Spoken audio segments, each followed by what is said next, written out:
base. And Bonds hits one high. It's a dig. It is out. She is gone. There it goes. A long drive. If it stays fair, home run. Breeze hits it in the air to center. We will see you tomorrow night. This is Take the Turn. Welcome back to Take the Turn. I'm your host, Anthony Cafone, joined alongside my co-host, Tim Glassel, for episode 2 of Take the Turn, where we talk all things baseball news around Major League Baseball. Tim, I know you're on vacation right now. Where are you at? I am. I'm actually in Rehoboth, Delaware right now. It's a nice little spot, family-oriented town. Joe Biden's out here right now, so. Oh, wow. Joe's actually in. Yep. Is he in the town right now? He should be. He was here yesterday. He was at the beach. He has a little house out here, so. Oh, nice. Good to hear about the president being in the same spot as our guy Tim. Maybe he could talk a little baseball here on Take the Turn coming up. But Tim, very interesting week in terms of baseball news that broke. Some pretty big scandals that came out of Boston. Of course, we'll get to that a little bit later. But really, if we're talking just straight baseball right now, it's been a lot of slog here in August because this is the time where things are supposed to really be ramping up. You got a lot of pennant races going on. You talk about the AL East only separated by a half game, NL West separated by 3.5, AL West separated by 1.5 games. Really, these are where these division races are starting to really heat up. But across the board, a lot of these elite teams that we're seeing aren't really playing elite baseball, if you can attest to that. No, you're right. I mean, we're talking about the Yankees, we're talking about the Dodgers, but if you actually look at their record the past couple months, a lot of them are around 500. And, we always want to find a superstar team to root for in the MLB that we think has the easy path to the World Series. But when you actually look at the stats, a lot of the teams are very even this year. And now with the emergence of different teams like the Diamondbacks, who obviously were in the World Series the previous year, it's really all over the place right now, and you really can't predict how the playoffs are going to go. But that's the best case scenario for the MLB. I mean, you look at these top 5 teams across Major League Baseball. I mean, this is the consensus top 5 teams, top 5 best records as well. The Yankees, 31-31 since June 1st. The Orioles, 34-31 since June 1st. Phillies, 29-32, under 500 record in the last 2 months of the baseball season. And they're still leading the NL East by a huge margin of games. Dodgers, 35-26. They've been the best team out of that slate in the last 2 months. And then the Guardians, 33-30 since June 1st. These are the teams who are the top 5 records in all of baseball, Tim. And they're barely even cracking 500 over this last 2 month stretch. Yep. Is this the dog days of summer? Or is this really the fact that there's really no elite, great team across the board in baseball right now? I think it's more of a testament to how competitive the MLB is, and I know we've been talking about this for the past couple of years, but there's usually the big market teams like the Yankees, the Dodgers, and the small market teams like the Athletics and the Athletics, who are not. There's like a big gap between them, and now you see different teams able to compete with them at the top. But I think it's more of, I guess, it's a long season, the MLB as well. But there's a lot of different teams that have a possibility of making a run in the playoffs, and it may not necessarily just be off talent. You see a lot of times in the MLB now, there's different teams that go on hot streaks and losing streaks, and that can really determine a playoff series. But, I mean, if you're talking about teams like the Yankees and the Orioles, even though the Orioles have kind of stayed at 500 the past couple months, the emergence of Jackson Holliday is obviously huge for them. And I think they've actually been playing better baseball as of late. And I think the biggest problem for the Yankees is a consistency issue. They have obviously one of the most talented rosters in the MLB. I think they have the most talented roster in the MLB. But when it comes to winning games consistently, that's been a big issue for them. So I think, it's more of a testament to how competitive the MLB is and how long of a season is and how hard it is to stay at the top throughout the full season. Yeah, you talk about all these teams have struggles. Orioles, starting pitching. Really, outside of Corbin Carroll, there's really no depth within that starting pitching rotation. They have a great hitting lineup, but you can't do anything when your team's giving up almost 4.5 runs a game over the last 2 months of the season. Right now, a 4.49 ERA team-wise since June 1st. They're not keeping the ball in the ballpark. Batters are hitting 295 against them when they put the ball in play. It's just not all great there in Oriole land. They need to get some better pitching, and they tried to address it at the deadline. They were going after Jack Flaherty, couldn't get him. So now they're really stuck with what the rotation that they have. And I like Baltimore a lot. But when it comes to the postseason, when you only have one good back-end bullpen guy and maybe two quality starters, I don't think it's enough to really get you past even the championship series. No, I would have to agree with you on that. And, for the past couple of years, we've been talking about the Orioles as a younger team, but there's not really that excuse anymore. A lot of these guys have experience now, playoff experience in certain situations where they're playing high-level baseball. So they got to start stepping it up. And there's different players, obviously, on their team that have had that experience now. But also, like you said, we mentioned this on the last podcast, how important pitching is. And when you look at their starting rotation, it's not that deep. And their bullpen, there's really one or two guys that you can trust on that team. So, obviously the Orioles are still going to be talked about as one of the better teams in baseball, but it's really hard for me to see them to make a run to the World Series this year. I definitely see them, making noise in the postseason, but when you have a team like the Yankees, who have a lot of, guys who have experience in the postseason, granted, they have been successful in the postseason, and then you look across the pond, the Astros are starting to really play well the last 2 months. They have the second best record in baseball since June 1st, behind only the Arizona Diamondbacks, who we're going to get to a little bit later. This is a team that right now is contending a half game outside of the AL East, the Orioles. They have everything in front of them. The Yankees have the lighter schedule over the next couple of weeks, so they got to make up some ground, and they got to be playing some better baseball. I think the hitting's been there all season long. They've been hitting the lights out of the ball. I mean, you talk about Gunnar Henderson being in the MVP conversation. Young guys, Colton Cowser, Keston Kjerstad, these are rookies making an immediate impact. Jackson Holiday as well, as you just mentioned. I like that comparison as well. Santander, another big power bat. Orioles have everything in front of them to make this postseason run. But truly, right now, they're not playing elite baseball. They're playing right in the middle of the pack baseball over the last 2 months.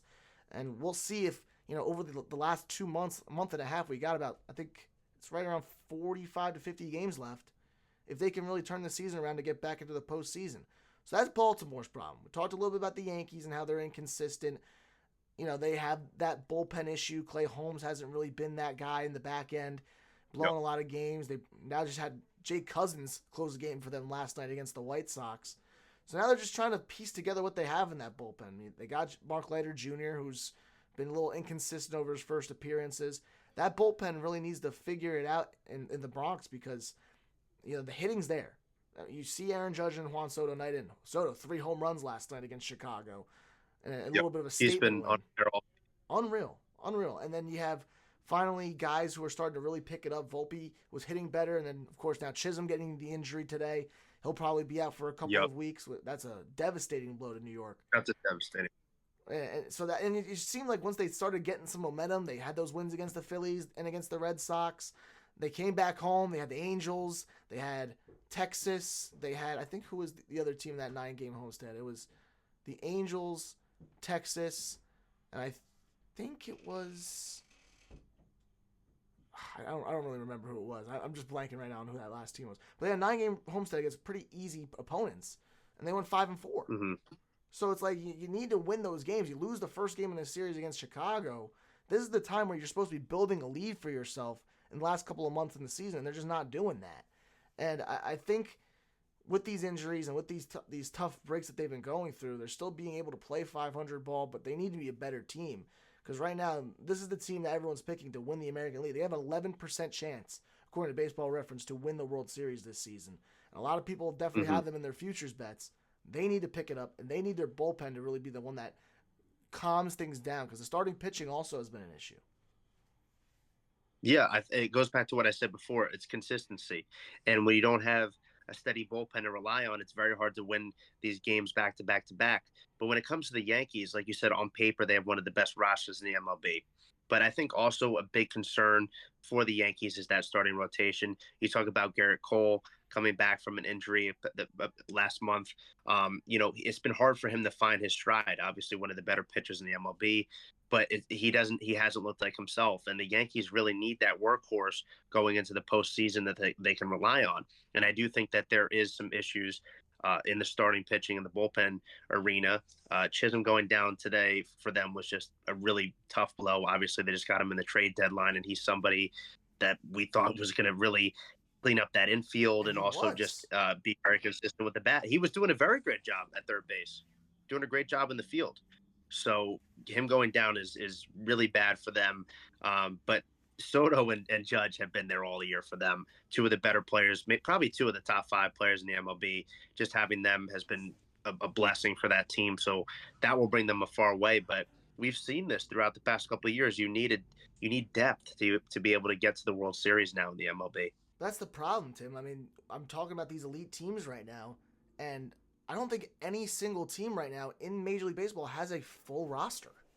Like, there's not a single team that I can really think of off the top of my head that really has a complete team, 3-4 good starting pitchers, a deep bullpen, and a good lineup 1 through 9. Last year, you saw Atlanta be that team. Atlanta was by far the best team in baseball, and everyone thought, oh, this is Atlanta's year to go all the way. Dodgers were still in the picture, and they were a pretty complete team. But this year, all the elite teams in baseball really have glaring holes in all parts of their roster. So it's like I can't really trust a single team right now, in my mind, to say, yeah, that team is going to be a team that is going to be hard to beat in the postseason. Now, let me ask you a question. Do you think that that's good for the MLB, or do you think that's not what the MLB wants? They want their certain teams that have the chance of getting there and hopefully get there. Or do you think it's better that the competition is a little more spread out and it's a little more open-ended going into the postseason? I think it's a little bit of both. I think you want it to be as competitive as possible. You want every team to be on as much of a same playing field as possible. And I think this year is probably the best time we've seen that in terms of having every single team be almost on the same exact playing field, because you have your teams who are also really, really bad, like Chicago and Oakland. I mean, those teams are awful. So it's like you counteract those 4 or 5 really bad teams with the rest of the MLB and how they're actually steadfast and consistent to what they're playing in terms of a collective 26 teams. So it's like, yeah, I think it's good for baseball that you're going to have a lot of good matchups and you don't know really who's going to be emerging from each league. But at the same time, I still think you do want teams that are powerhouses. You want to have 2 powerhouse teams that everybody thinks are the best teams in baseball, and you want to see them play, right? You want to see if the Yankees could be a complete team, if they have a full bullpen and a full starting rotation. You want them to play the Phillies, who are playing really good baseball, or playing the Dodgers, who are playing really good baseball. But right now, it just doesn't seem like that's the case. Yeah, no, I think you're right on that. And it is good for the MLB when you have certain teams that people can look to and be like, oh, I know who plays for that team. Because there are a lot of fair weather fans that come postseason time start watching. You think about last year with the Rangers and the Diamondbacks. As much as like true baseball fans love seeing that, and there was a lot of young players, also veteran players that were in that World Series. A lot of people looked at those rosters that weren't big MLB fans, and they're like, who are these people? So the MLB has that marketing side as well, where they know at the end of the day, people care about the Yankees and the Dodgers and the players that play for those teams. So it's good for them. But as a diehard baseball fan, I think it's really good to see that there's a lot of different teams that can do damage, because you think about the NHL, right? That's one of the most unpredictable playoff year in and year out. You could have a wild card team that ends up winning the Stanley Cup, and I actually enjoy that as a fan, that unpredictability factor. But I know that people end up watching the playoffs who may not watch during the regular season, and they enjoy seeing somebody on the television that they know. I agree. I mean, there's a reason why this last World Series didn't get the numbers. I mean, you talk about that Rangers versus Diamondbacks. I mean, everyone really didn't know who the Diamondbacks were. They kind of just skated by the postseason, upsetting a few big teams. I mean, they beat the Phillies, they beat the Dodgers, 2 the best teams in the National League. And then you had the Texas Rangers took down the reigning champs in the Astros, who were, playing hot baseball over the last 2 months. And then you saw Texas versus Arizona, and to the diehards like me and you, it's like, all right, it's still the World Series. These are the two best teams in the postseason. But yeah, like you said, the fair weather fans, you see that and you're like, who's Corbin Carroll? I don't know who that guy is. I don't know who Ketel Marte is. I don't know Corey Seager as much as I know Aaron Judge or I know Jose Altuve. Like that's what it is. I mean, it stinks because as baseball fans, we know those guys and we know how great they are, but it just doesn't bring in the audiences like a New York Yankees versus a Philadelphia or LA Dodgers or even a Baltimore Orioles with their young team.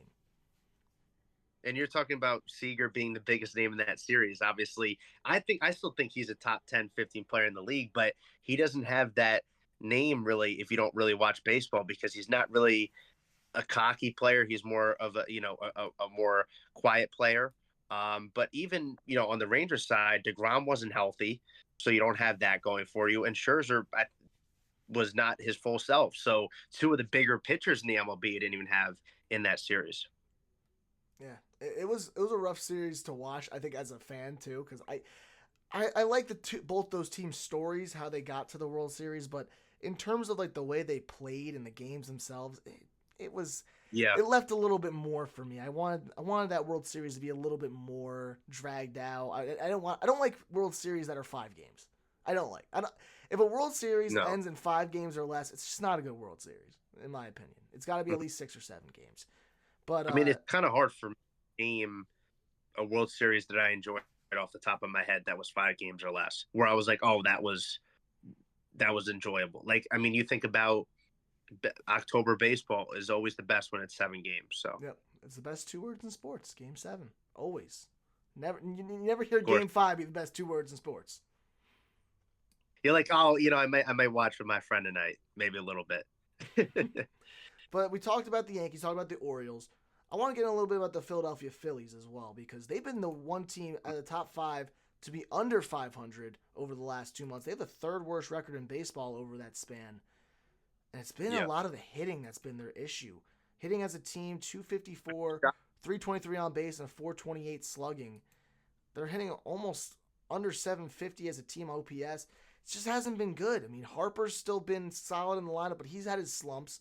Bohm's been consistent, but outside of Bohm and maybe Harper at moments, this lineup's been kind of scuffling through these last couple of months, and that's usually what's been their bright spot over the first 2 months. So it's been kind of a big drop-off in what we've seen from them.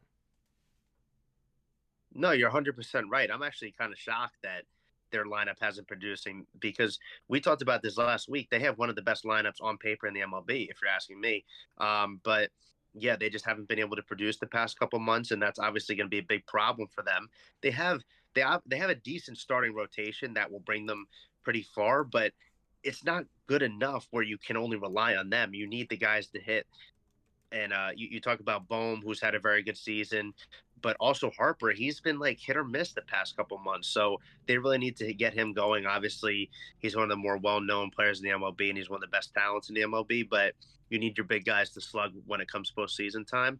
But the one thing I will say about Bryce Harper and Phillies hitters in general, they really turn it up come postseason time because last year when they played the Braves, I thought the Braves were going to win that series. I'm with you. I thought the Braves had the best roster in the MLB last year, and I think Acuna was arguably the best player in the MLB last year. But the Phillies came to play in that series. They outperformed the Braves. So there's just something about Philadelphia postseason baseball. And right now, as we talk about it, the Phillies are currently losing to the Marlins 3-0 in the top of the second. They dropped the first game yesterday to Miami 5-0. So it's like you're playing one of the worst teams in baseball. Granted, it is in your own division, so it's not like you're playing a team that's interleague and you don't really see them as much. This is an in-division team, but still, the fact that they didn't score a single run against Miami yesterday, lost 5-0. Now tonight, down 3-0 in the second inning, this team just seems a little bit lifeless right now. They don't really have that spark that they had in the beginning of the season because when Philly teams are playing well, there's a spark, there's an aura, there's something going on there that just gets the whole city's attention. Right now, when they scuffle and the fans are kind of turning on them, and you kind of just you don't see the best product out there on the field. And right now, Philly with the lineup they have and the pitching they have, Suarez, Wheeler, Nola, that 3-man rotation, and their back end they've had consistency. They just had that big trade with Baltimore. they have a consistent team. I think on paper, you said the Yankees probably the best team on paper. I disagree. I think the Phillies have the best team on paper. This is from a Yankees fan saying that. On paper, I think the Phillies have the better team. But they're playing some of the worst baseball in the league right now. And soon, I don't want to point fingers at anybody because I think it's been a collective issue. The lineup's been problems. The rotation's kind of been scuffling over the last couple of months. They have a over 4 ERA since the start of June. It doesn't matter. These guys need to pick it up. All right, and I know I say that a lot about some of these guys who aren't playing, the best baseball. But if we're talking about a Philly team that everyone thought 2 months ago was going to be making the World Series and winning the World Series, they're not showing anything, and that's a problem because we need to see this Philadelphia Phillies team, play to the expectations that we put on them. Yeah, no, I mean you're 100% right. I mean, it's hard to say as a Phillies fan what you're going to expect from them in the playoffs because, like you mentioned, when things are going well for them, there's just a spark. And if you watch their games right now, it's not there. They're not connecting. There's not an excitement when it comes to their games. I do want to give the Marlins some credit as rough of a season they had.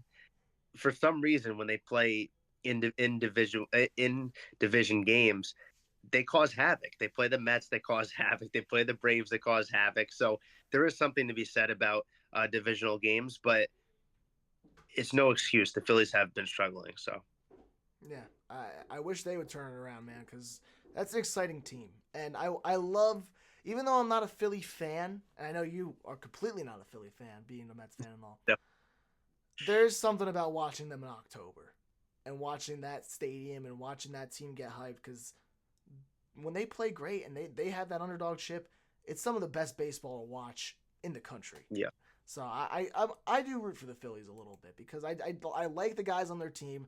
They got a lot of great dudes. I love Bryce Harper, one of my favorite players growing up. I want him to succeed. And I want this Phillies team to continue to get the recognition they deserve. And they're not going to do that. They're playing under 500 baseball, and that's just a fact. But that was the Phillies. So we got Yankees, Orioles, Phillies. And now we're moving on to the Los Angeles Dodgers, the fourth team on this 5-team slate. And they're the best team out of the 5. I said they have a 35-26 record over since June. But they've been doing that probably with the worst starting pitching rotation out of these 5 teams. So it's like the fact that they're still winning games despite not having the best starting pitching, testament to their lineup. Without Mookie Betts either. Yeah. Ohtani's playing at MVP form. That's his back too, and you look at that Dodgers lineup. Like we talked about the Phillies and the Yankees lineup. This Dodgers lineup has been good for 5 or 6 years. Great for 5 or 6 years now. More. I mean, to 10. Yeah. But I mean, you want to talk about big market team? They spend money, and they've been spending money, and they've been getting the results that they've wanted from their team. But everybody on that lineup right now is doing a phenomenal job. And I don't think that the Dodgers are a team that don't have any worries going to the postseason. I feel like year in and year out, you have experienced players on that team, and they go in with the mindset that they're the team to beat in the NL. And I wouldn't be surprised if they made a run at the World Series this year. I mean, I know we talk about how important starting pitching is in the MLB, but for some reason, it hasn't seemed to slow them down so far. No, it really hasn't. I think Ohtani's been hitting an MVP form, and I hate saying give Ohtani the MVP because I'm always been in the proponent that you can't give a DH an MVP. I feel like you need an MVP needs to be a guy who plays both sides of the ball. But that being said, there's no one in the National League right now that's having the season like Shohei Ohtani is.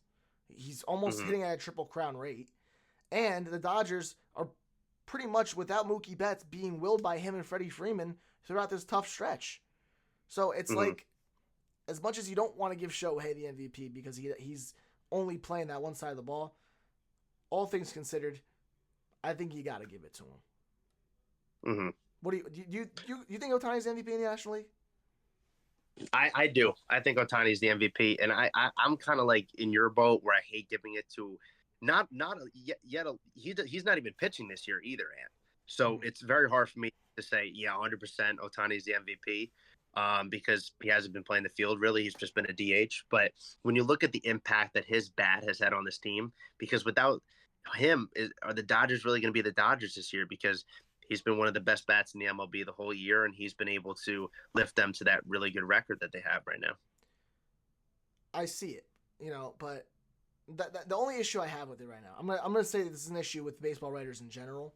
I'm just gonna state this right away. Ohtani is definitely the MVP, okay?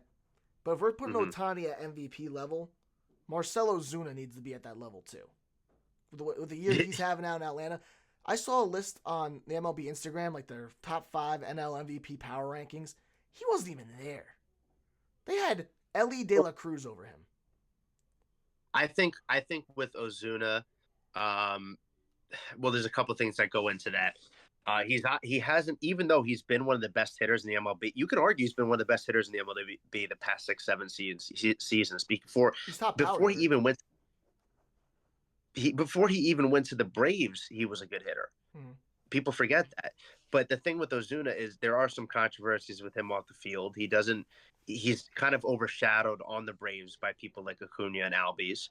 But you have to have him in that conversation. If you're going to, like you said, if you're going to put Ohtani in that conversation, Ozuna has to be in that conversation as well.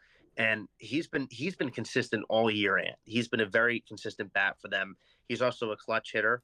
But he's just been playing in the MLB for a long time, and he's just a big boost to the Braves program. He's been their best hitter, not only their most consistent hitter. Like right now, you have Acuna out for the season. Albies has been underperforming. You look across the board, you have Olsen who's been hitting okay. I mean, who else is really? Sean Murphy's been hitting okay. It's like these guys are average hitters. Ozuna's the only guy who's been really their power drive throughout that lineup.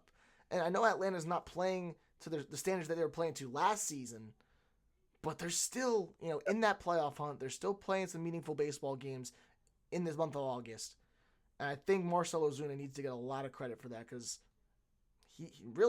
he's their most valuable player. Well, I think people forget Acuna. I don't know if I've said this on the podcast yet. He's my favorite player in the MLB. Met or any other team, Acuna is my favorite player to watch. The Braves won the World Series without Acuna yet. So, it is possible. They haven't been playing good enough baseball for me to even really consider them making a World Series run right now. And I don't really believe in their rotation enough. But that doesn't mean that I'm going to rule them out. I think they have enough talent that they can make some noise. And if they get on a hot streak towards October, I think they have an opportunity. I can see it, Tim. I really can see it because, like we said, there's really no team that's really burgeoning out of here and really popping out on paper saying this is the team to beat. So Atlanta has experience. They got older veterans. I mean, they have Matt Olson. They got Marcell Ozuna, Sean Murphy, and Michael Harris just returning today. So congrats, Michael Harris, coming back off the 60-day IL. So, I mean, you're getting some firepower in this lineup coming in. They're going to be ready to go. Yeah, you're right. And Harris is a good player. I mean, he's somebody that the MLB doesn't like to talk about either. But he's done a phenomenal job. And he signed that big contract with them a couple of years ago. So he was locked up for a couple of years with them. And he's performed well. He's a very good bat, and he's also very, very clean in the field. So yeah, I agree with you. I think he's fast. He can swipe bags when you need him to as well. Something that Atlanta's been desperately missing since Acuna went down. A guy who could consistently steal bases.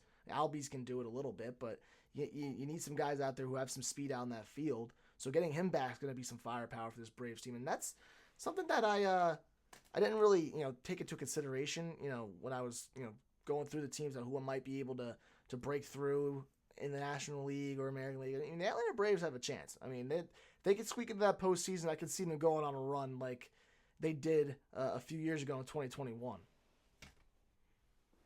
No, yeah, I 100% agree with that. And like I mentioned before, when they went on that run a couple of years ago, they didn't have Acuna, and they also had a little above average season. It was a pretty good season for them, but I don't think a lot of people were like, for sure this team's going to win. And they have a chance of doing that this year, especially with what you mentioned before. There's no team where they're the clear-cut favorite right now, so they can obviously make a run. So speaking of teams that are not really being talked about enough, let's talk about the Arizona Diamondbacks out in the NL West. Yep. Currently the best record in baseball over the last 2 months of the season. They've been playing insane. You're finally getting some good hitting from Corbin Carroll, 3 home runs over the last week. Now sitting only 3.5 games outside of LA for that first place spot in the NL West. And if you're a Dodgers fan, are you shaking in your boots thinking about this Arizona Diamondbacks team? Because if I'm being honest, I am. Because this team has what it takes. I'm with you. I mean, listen, obviously they're in the World Series last year, so it's very hard to rule out any team that was in the World Series last year when it's the next year. Obviously, they had a very, very pitiful start to the season. Corbin Carroll was one of the worst hitters in the MLB, and that was a starter, you can argue, the first couple months of the season. But they've really found their stride the past couple months. This is a team that is kind of like the Phillies in the fact when they get hot, everything clicks for them. They're a team that plays with energy. They like to steal bases, and I think they're definitely a team that can make some noise once the playoff starts. And don't be surprised if you see them in the World Series again next year. And the Dodgers kind of have them in the back of their mind. They definitely want some revenge, so that would be an interesting matchup if we get to see that again. I mean, right now they're currently on a 6-game winning streak. Now at 68-53 record. Now at the top spot in the NL wild card. And you look around their lineup right now. I mean, I'll go through it from the back. Yeah, Gabriel Moreno is currently on the IL, but he is, silently a top 10, 15 hitting catcher in baseball. Christian Walker, again, also on the IL, so they've been dealing with a couple of injuries, but, 815 OPS for him this season. He's been hitting well. Ketel Marte, right now, they're saying he might be second in line to Ohtani in the NL MVP race, the way he's been consistently hitting the ball all year long. 298 average, 930 OPS, 30 home runs, which is, I think, his career high. And the fact that he's putting up these numbers on this Diamondbacks team, you thought it was going to be Corbin Carroll who's going to be the breakout star out in Phoenix. But it's really been Ketel Marte leading the show. And I love Ketel Marte. He's an exciting player to watch that not a lot of baseball fans really know about. No, how fun to watch is Ketel Marte, though. Like, I agree with you. Brings excitement to the game. And he's somebody that we've talked about consistency. He's been consistent all year. And the ability to get on base with the power that he has been really good for this Diamondbacks team. He's somebody also who plays with a lot of confidence. He's somebody that brings a lot of energy to this team. And obviously, going into the season, we thought Corbin Carroll would be somebody that we're going to be mentioning a lot. He's obviously picked it up the past couple months. But having Ketel Marte also be a big performer for this team is really beneficial for them because it definitely adds some depth to their lineup. And that was definitely a question coming into the season for them. Will they have enough guys in that lineup that are going to be able to produce runs? I think they do because I was going through their lineup again. So we got the Perdomo, who's been a good defensive shortstop. You got Eugenio Suarez, one of the best power hitters of the last 10 years, right in the middle there with Lourdes Gurriel, who's a consistent all-star. Corbin Carroll heating up, and then you got Jock Peterson at the DH spot. Grichuk off the bench. Power. You got Josh Bell they just traded for from Miami as a switch hitting DH as well. So it's like you got all this hitting that they just brought in. Match it up with AJ Puck they got the deadline to really bolster that bullpen. You still got Merrill Kelly. Finally, Jason Montgomery. Who am I thinking of? Montgomery. Jordan Montgomery is starting to really, get some consistency going within his starts. This team is going to be someone that I think people got to start looking at as potentially a World Series contender in the National League because they won the National League last year, so they've definitely done it in a team that was pretty inexperienced. And I think this team's even better than the one from last season. So if last season's team made it to the World Series, this year's team has a chance to not only break through but win. Yeah, no, you're 100% right. And we've just seen a lot of positives from them the past 2 months. Like I mentioned before, they just play with a lot of energy, and they're definitely a team that can make some noise. I do think that the Dodgers and the Phillies have better rosters overall, but that doesn't mean anything. I mean, you could say the same thing about last year, and the Diamondbacks still made that run, and they're getting hot at the right time. So, and you still got Zach Gallen leading the way. You got Jordan Montgomery, who proved last year he's a great postseason pitcher. So it's like you got Montgomery, you got Gallen, you got Merrill Kelly, you got AJ Puck back into that bullpen. You got so many things going for you if you're the Arizona Diamondbacks. The Dodgers have been playing some decent baseball as of late, so you got to think that this little race going on between them, and also don't forget about the San Diego Padres that are still there in the mix as well. The Padres have been a team that has been consistent all year long, playing just above 500 baseball. Luis Arraez still playing the baseball he does. Jerson Profar playing at the MVP level. So as much as we talk about the Diamondbacks, I still think the San Diego Padres definitely have a case as well to make a push and win this NL West crown. They're sneakily still in that race as well. I mean, I think Padres fans are a little disappointed based on what happened a couple of years ago, where they had that elite roster and they weren't able to do damage. But they've had a very good season so far this year. Losing Soto was a big blow to them, but this is still a deep roster. This is a team with enough pitching that they can make a run, and they've really impressed me so far throughout the season. And they definitely could do some damage once the postseason starts. So in the NL West right now, you got two teams in the wild card race, in the Padres and the Diamondbacks. And you also got the Dodgers.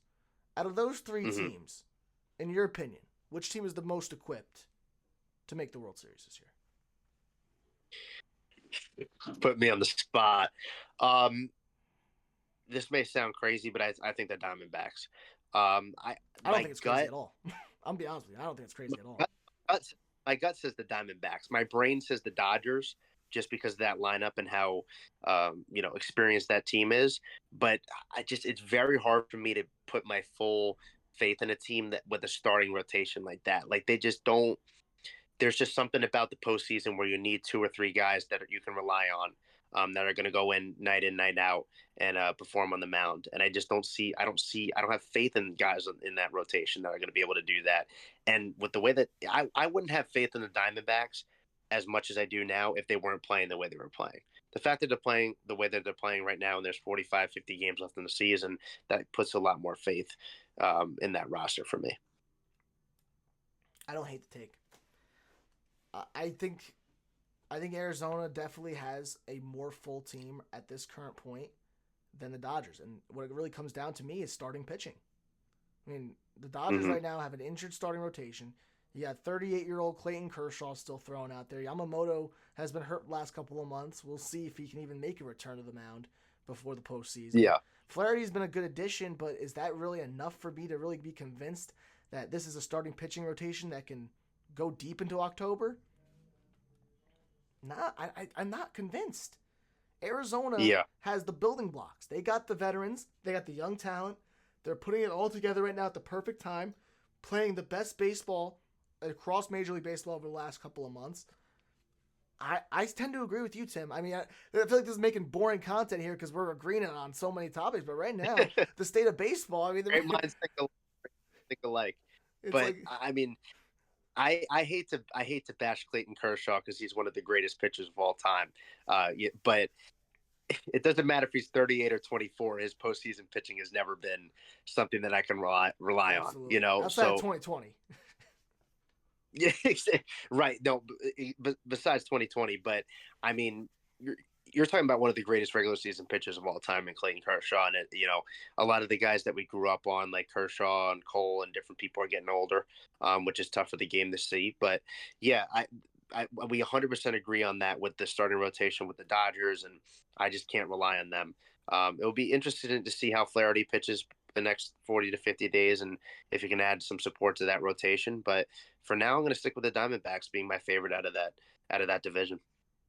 It's going to be interesting. That is going to be something I'm keeping my eye on the rest of the way, because I think this team really has everything kind of figured out. Because even the five best teams in baseball we talked about: Yankees, Orioles, Dodgers, Guardians, and I'm blanking on a team right now.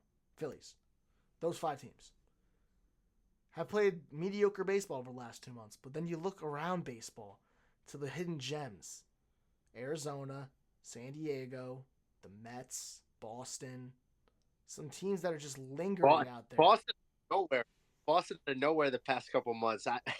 I told you I couldn't see that coming with Boston, but now all of a sudden I'm like, this is a team that needs to be talked about as a potential postseason team that can do some damage. Astros too. Astros as well, because you can't really count out the Astros.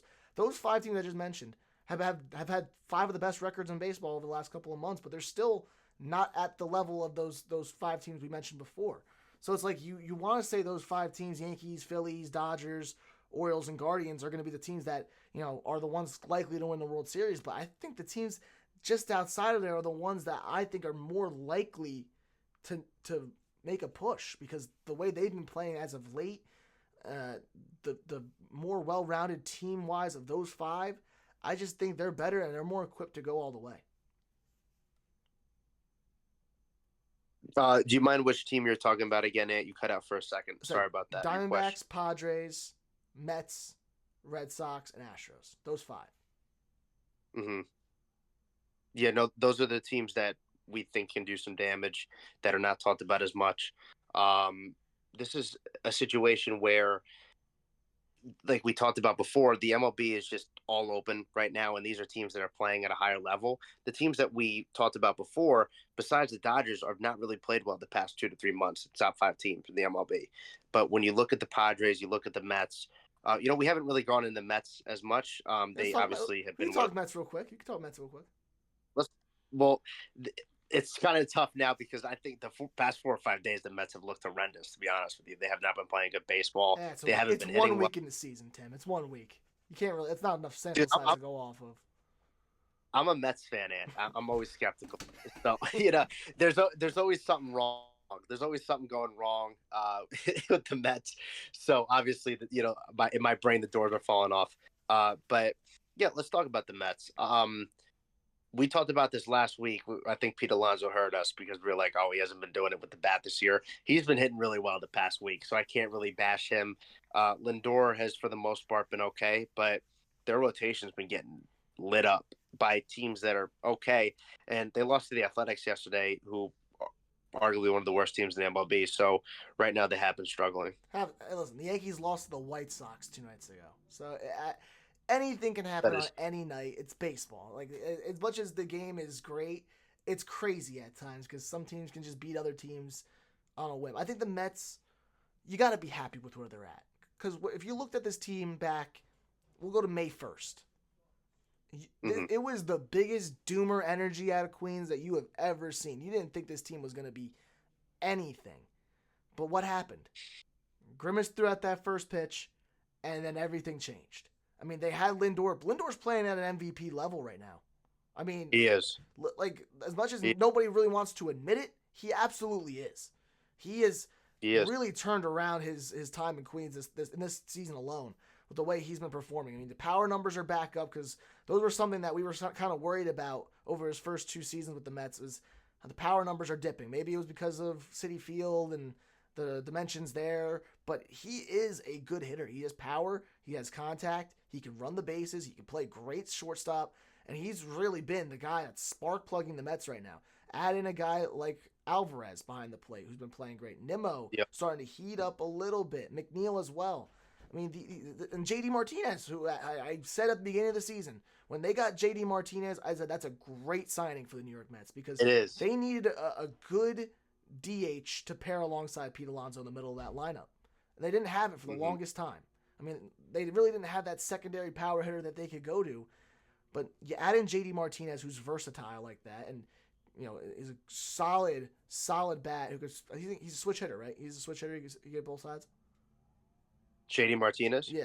I think he's a switch hitter, too. No, he's just a righty. He's just a righty? J.D. Martinez. For some reason, I remember him hitting lefty, but he's a righty. So he's great on the right side of the plate, hits the ball well. He can go to all fields. He's a great directional hitter. The way he could just, open up those hips and go to right center, go down the line with it. He gets on base. I'm going to be honest with you. In the beginning of the season, when they signed JD, I was a little skeptical just because of his age.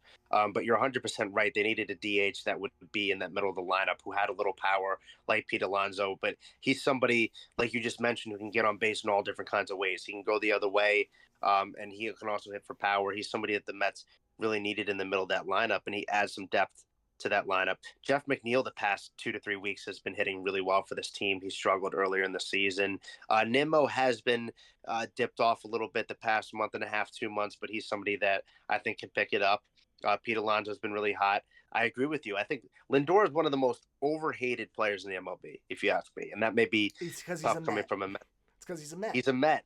That's it. I just think that people But if you look at what he's done compared to other shortstops the past 4 to 5 years, 5 to 6 years, I mean, he's been a top 3 to 5 shortstop in the league every year. When it comes to fielding, he's consistent every year. He makes really tough plays look easy. And with the bat, there are points where he goes through a slump period, and you gotta just with Lindor, you gotta just wait it out, because all of a sudden he gets out of that slump and he's hitting from both sides of the plate. He's hitting for once power. Once he plays the Yankees, that's when it starts. That's when it happens. He sees the Yankees, all of a sudden he's hit 2 or 3 home runs a game, and from both sides. Obviously, we think about between him and Stanton a couple of years ago, they had that home run battle. But yeah, Lindor has been huge for the Mets. When he plays well, the whole team plays well. So it's going to be really interesting to see what happens when it comes to postseason time and how he plays. When it comes to the Mets starting rotation, they've really outperformed my expectations so far this year. I mean, Manaea has been phenomenal the past 3 months. He's been very consistent. He has really good stuff, but once he starts to locate, he's basically unhittable. He's a very, very underrated pitcher, if you ask me, in the MLB. But Senga, I'm sorry? Senga as well. Senga going down was tough. He got hurt again, so that's something that can really hurt them going down the line. But the past week and a half, the Mets starting rotations got lit up by teams that are average or below average, so that does concern me. I think right now in baseball, this is the point that I didn't even have scripted for the show, but just the fact that you brought it up, I want to bring it up right now. Yeah. Starting pitching across the board, across the league, has just been horrendous this year. I don't think really there's a lot of starting pitchers in the game today that really are going 6 innings, 7 innings, and throwing under 2 runs. Right now, Tariq Skubal is really the only guy on top of my mind I can think of that consistently does that night in and night out. Right now, there's really no starting pitching in the game. Guys are coming out in the 5th with 3 earned run, 4 earned run lines. That's considered a good start now. Mm-hmm. Is starting pitching kind of dying in your opinion? I don't know if dying is the right word, but it's becoming less significant, maybe is the terminology that I would use, because back in the day you couldn't really rely on your bullpen like that. And now you have you have more guys in the bullpen, because it used to be back in the day you would have people on the bench that were either pinch hitters, and a lot of teams are opting out and saying, no, we need more support in our bullpen. And back in the day, I think you really needed your starter to go 7 or 8 innings, because you only had 1 or 2 guys you could really the guys back in the day, especially when I was younger, you had a reliable setup man and you had a closer. You may had a long reliever that would come in every once in a while, a 7th inning guy too. That was only on really great teams. You have a 7th inning guy. Yeah, and those were the teams that ended up winning the World Series. If you had a 7th inning guy, a setup guy, and a closer, and a solid long reliever with a decent rotation, you would win the World Series. But now it's you need a lefty specialist, 7th inning guy, an 8th inning guy, a closer, another closer when your closer needs rest. You need 2 lefties in the bullpen at least, not just 1 lefty specialist. You need 2. It's a different game now, and so I think managers are a little more comfortable with having their starting pitchers go 4 or 5 innings, because they have guys in that bullpen that they can work with. But I think it's going to be interesting to see how the MLB handles it the next couple of years, because from personal experience when playing baseball, you need as a starting pitcher, you need to be able to throw at least 95 to 100 pitches. I think when you have an outing, because what happens is if you're throwing 80, 85 pitches 4 or 5 innings and the bullpen guys come in, it's very hard for you to perform when they need you to go 7 or 8, or when you're going strong and they need you to stay in the game, because you don't have that experience throwing that many pitches, and that's when it can cause injuries as well. There's currently 8 pitchers in the game of baseball right now with an ERA under 3. 8. That's it. That's incredible. That's actually incredible. That's an incredible stat. There's not a single guy under 2.5 this year in baseball. We got to go back to the Doc Gooden days where people had 1.7 ERA. DeGrom, he had 0.6. Yeah, exactly. And threw 140 pitches the night before. Speaking of which, DeGrom's coming back, baby. You see him throw that bullpen? Oh my God. Dude, that makes me feel so good. I'm not even gonna lie to you. As much as it hurts to not see him in a Mets uniform, DeGrom is arguably my favorite baseball player of all time. He's somebody that I've always looked up to. So it definitely puts a smile on my face to see him coming back.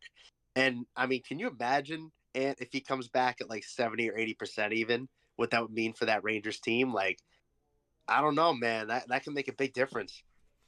Well, he said he was hitting 99 yesterday in their live BP. Ooh, That was his first time he's back. throwing, bro. He's 99. back. Most guys are just trying to hope they get the 95. Well, I wish I could pick up a baseball after an injury like that and just start throwing 99 out of nowhere. Like that's that's just special talent right there. Yeah, I mean, I think Texas right now is searching for a consistent starter, and they paid DeGrom all this money last year to be A lot of money, the guy in Texas. Well, so when he went down, I was like, damn, like, is that career ending? Did the Rangers just spend all this money for nothing? Like, because this is somebody as good as he was with the Mets, he had the injury bug bad, especially in New York. So when he went down the way he did, I was like, is he going to be back? But he's back. He's back. No, I mean, he pitched what two games for Texas last year, and then they missed the entire 2023 season. They still won the World Series without him. And then, without him and Scherzer.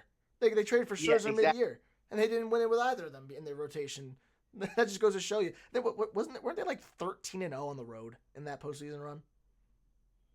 That postseason run was truly historic, and like we mentioned before, I mean, they were missing some guys, but this was a team where Seager was the biggest name on the roster, but there was a lot of guys that stepped up when they needed it, and they got super hot.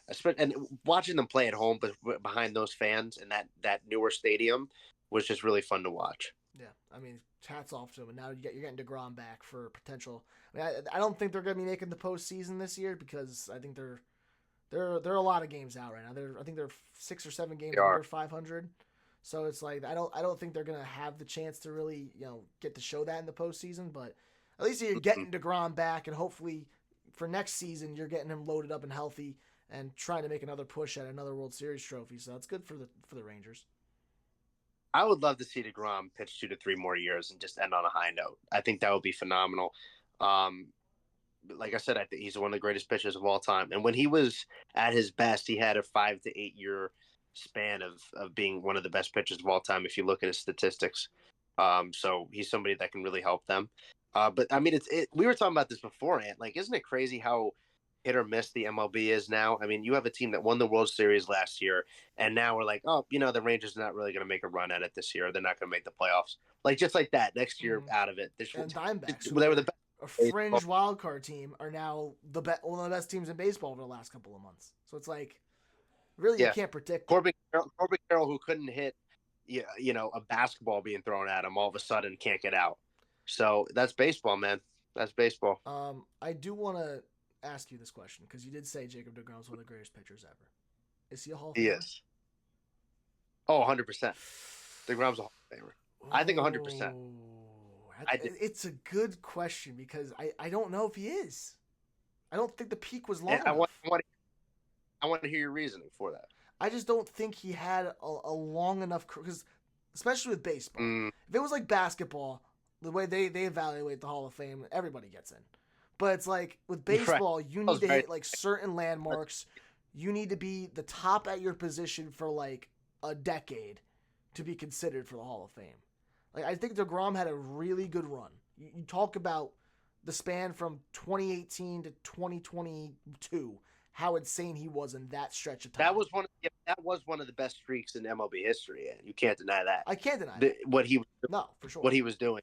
I mean, it got to a point where the Mets lineup was so piss poor during that span where he would give up maybe a run and he would lose games, but his ERA was always 1.7 and like 2.2 during that span. He was absolutely dominant. Yeah, he had a 1.7 ERA in 2018, had a 10-9 record.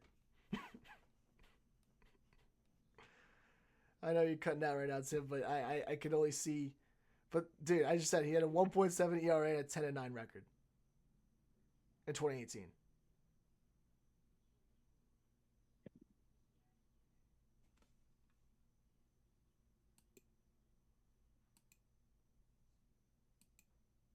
Hello?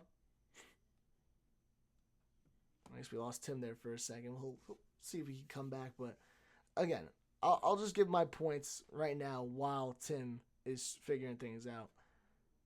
Oh, I hear you get it. You hear me? You hear what I said before? No, I'm sorry. You cut out again. He had a 1.7 ERA and a 10-9 record in 2018. Yeah, I remember that year.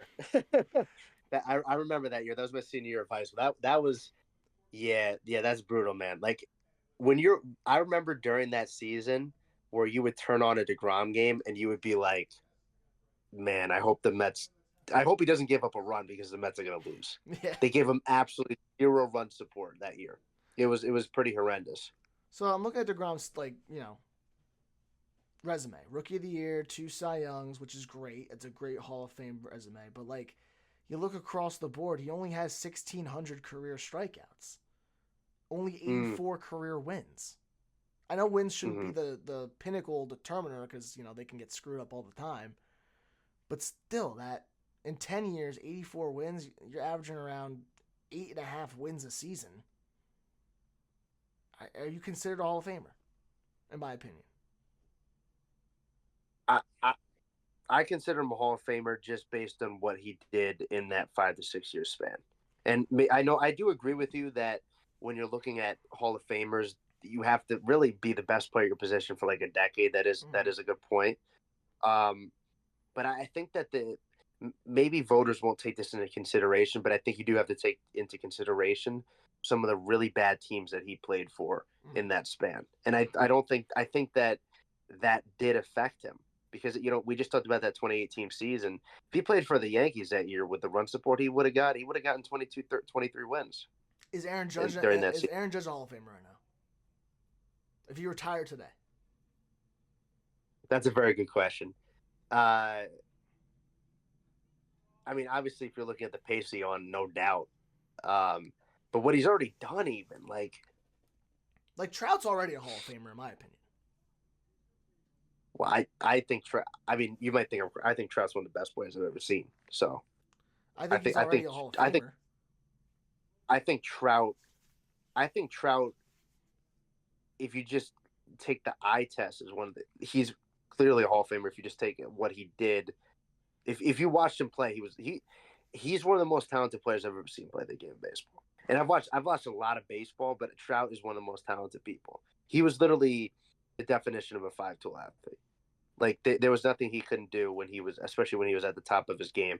Obviously, injuries and playing for the Angels all those years hasn't helped him.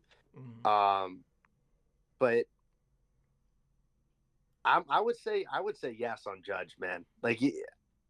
I'm a Mets fan. I think that Judge has done so much in the short period of time. If you look at the numbers that he's even produced this year, these are video game numbers. You know what I mean? This is just ridiculous. He's going to bat over 300 this year. At least over 50. And he's going to bat over 300. He's going to have 125, 130 RBS. And he's close to a triple crown, man. He's really close. I get Bobby Witt and Stephen Kwan are, I think, 15 or 16 average points away from him right now. But he can make up that ground in a week. Witt just went yard again today. He's another guy. He's the guy we haven't really talked about. But how special is he, too? Doubles machine, hits for power, runs the bases amazing. He could steal any bag you really want him to. And the fact that Kansas City, I think, is really above pace in their rebuild right now. I thought this was going to be another year where they struggled. But the fact that they're contending in the AL wildcard, kind of shocking. I think, really, who else is hitting in that lineup other than him? Off the top well, nobody's really hitting in that lineup, but I just love that Perez is still there and still going. Oh, he's strong. mashing, actually. I should say Salvi's mashing this year. Well, Salvador Perez is just somebody you need. I'm sure you saw this when Witt got hit by that pitch. Perez was the first one out of the dugout chirping, ready to go. He's a veteran. He's been around. He's been to the World Series, so he's somebody that's very likable. So I love that he's still playing it. He's the weirdest hitter, I think, in the history of baseball. In my opinion, Salvador Perez. Why do you say that? Because why do you say that? The turnarounds that he would have year in and year out were crazy. It's pretty remarkable. 1 year he would be third in Major League Baseball in homers, and have a 270 average and be like in top 5 in MVP race. And the next year, his on-base percentage would barely be 300. So it's like he would just go year in and year out. Like you didn't know which Salvy Perez you were going to have from year to year. Like this year, you're getting really good Salvy Perez, 22 homers, 79 RBIs, OPS of 820. Last year's Salvy Perez, his on-base percentage was 292, and he hit only 23 home runs the entire year. He has 22 now on August 14th. Well, I think with Perez, and you can say this a lot about other catchers, it's very hard to find consistent hitters at the catcher's position. So whenever we find somebody who does hit every year in, year out, like, and as a catcher, we consider them one of the best players in the MLB just because it's hard to find. Like you think about Real Muto the past, a couple of years ago when he had that run 4 or 5 years where he was batting 315, 320 every year, people were amazed by that. But it's very hard to find a guy behind the plate who plays every day that hits consistently every year. I agree. Catching is because you got to focus on the pitchers, getting them well, and having a game plan for each hitter going into the game, and then you also have to prepare mentally for your at bats. So you're doing 3 jobs in one pretty much. Yeah, and honestly, some people may disagree with me on this, but I think the most important task as a catcher is not hitting. I think it's making sure that your pitcher's comfortable, making sure that you're a rock behind the plate and you do well defensively. But I mean, going back to when I played baseball, if you catch 2 or 3 days in a row, even your knees hurt. Like it takes I caught for years. It sucks on your knees. Listen, and how many games does a high school kid play? Like what, 25, 30 games, and their knees are probably done by the end of the season. These are guys that are catching 5 or 6 times a week in 162 games a year. It takes a physical toll, and Perez is a big dude, man. Like, look at Austin Wells in New York right now. Austin Wells is caught every day for the last month. He hasn't had he's had 1 off day in the last month. He's got to be hurt. But he's still mashing at the plate. He's like one of their better hitters right now. So it's like, I don't even know what to say because even though despite all that, he's still playing the way he usually plays. No fatigue shown. You find special people that play in the MLB. That's for sure. Absolutely. Catchers are a different breed. Quick question before we end this topic. Would you sacrifice an automatic out catcher for a guy who's like a platinum glove Yadi Molina type? Damn, you've been asking some very good questions on this podcast. If you asked me this question like 10 years ago, I would say 100%. But it's so hard to find good hitters now. Like you really think about this. There's obviously, still a plethora of good hitters in the MLB, but just the way that lineups are set up nowadays, you can't have somebody who's a consistent out. You can't. It doesn't matter what position they play. It just affects the whole team strategy. So, again, if you asked me this 10 years ago, I'd say 100%, but I don't know if you can do that anymore. But you're not finding guys in the MLB anymore that are just one-dimensional. If you play in the MLB nowadays, hopefully you can steal bases. Hopefully you can get on base. Hopefully you can hit for a little power. Like you got to be able to do a lot of different things. I agree. I think even despite being a platinum glove catcher, you need to hit a little bit because in big moments you need, and that guy comes up to the plate, you need somebody who can at least put a bat on the ball and score some runs. It needs to happen. I'll sacrifice the platinum glove catcher for a guy who could hit 240 and play solid catching defense. Well, I think people forget, like, even if you're a catcher who's a very, very good defensively and you maybe bat 210, 215, that guy anywhere, they're in the MLB, if that guy played any other level, AAA baseball, whatever it is, he's probably the best hitter on that team. He's batting 380, 390. But it's just, when you're playing at that competition of the MLB, it's hard to find guys that are going to be able to do both. You're constantly seeing 99, 100 every single at bat. It's like you got to sort of figure it out. How hard throwing, how hard guys are throwing, and you always have fresh arms coming out of the bullpen. I think with Alvarez with the Mets, obviously he's known for his hitting, but defensively he's not horrendous. Like he is a good guy behind the plate, and I think the biggest thing for him is sometimes you can find catchers like him who may not be perfect defensively, but there's somebody that gets behind their pitcher, and there's just something about Alvarez when he's behind the plate. The Mets pitchers seem more confident. Yeah, I mean, your everyday catcher should be a guy that, pitchers rally around. And we've seen in the past how, like, the best pitcher on a team will go to the backup catcher because he just has a better rapport with them. It's more based on, how much you like ability, how much you can relate to the guy, and how much you trust him to call your game. That's kind of how it goes right now in Major League Baseball. Like, there really isn't. Most teams are just doing platoons at this point because how many great elite catchers are there? I mean, you got Adley Rutschman, you got JT, who plays a lot in Philly, Austin Wells coming up in New York, and Salvi, but like really, William Contreras in Milwaukee. But like, that's all I can name on top of my head right now. Like, most teams are just going to a straight platoon system because it's just easier. No, yeah, you're 100% right on that, and it proves how long a season is for these catchers to handle, and also how hard it is to find guys that do both hitting well and also playing well defensively. Absolutely. And we're going to move on to our final topic of the evening here on Take the Turn, episode 2. If you like this episode, please leave a like and go follow our social pages at Take the Turn Podcast on Instagram and TikTok. Tim, final segment. I do want to bring this up because it was a pretty big story around the baseball community over the last couple of days. The whole Jaren Duran saga in Boston. I don't know if anyone saw this, but I think it was all over the news. During a game, he was at the plate, and a fan was heckling him from the stands. I think said something along the lines of, "You need a tennis racket to hit that ball." And then he turns around and says, "Shut the F up," blank, saying a homophobic slur towards the guy. And really caught the whole baseball world by storm. There's a lot of arguing in comments saying whether he should be suspended or not. I think for the MLB and for the sake of everybody, it is a no-brainer. You had to suspend him like that. That's caught on camera. It's going to cause an uproar. That needs to be silenced, and that's got to be shown that cannot happen on a field at any time. And I agree with Major League Baseball's stance here. Yeah. You don't have to give him a 50-game suspension. Just a 3-game suspension. Tell him what he did wrong. Remind him. Send out a statement. Let's move on and let's forget about this. That's just that's my viewpoint on this.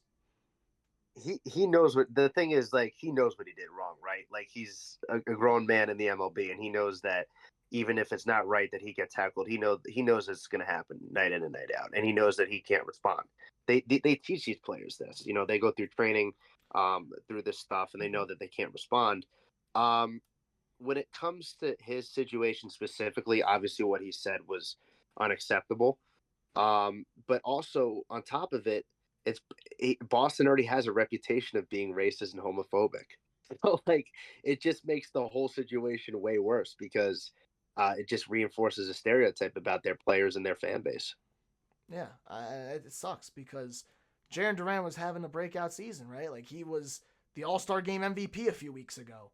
He was riding high. Boston was playing really good baseball, and he was the forefront of that. Him and Rafi Devers playing some great baseball, and then something like this happens. It's just stupid. You got to know in those situations, keep your mouth shut, don't say anything to the fan, and above all else, avoid any kind of stuff like that because that is just detrimental. Terrible look for him, terrible look for the organization, terrible look for Major League Baseball because it's 2024. This is a year where we got to be more accepting of other people and other sexual orientations. And the fact that we're saying that on baseball fields and it's getting caught by cameras and this has to be a story that we have to talk about. It's terrible. And for Jaren Duran, like, you're having a really good rookie campaign, and this is just a black mark on that, and it sucks. But yeah, I mean, it's rough. But I think that's all we're gonna do here today on Take the Turn. I'm Anthony Cafone, joined by my co-host, Tim Glassel. We'll see you next time here on Take the Turn Episode 3. Episodes will be recorded every Wednesday, released on Thursday. And don't forget to follow our social media pages on Instagram and TikTok at Take the Turn Podcasts. We'll see you next time.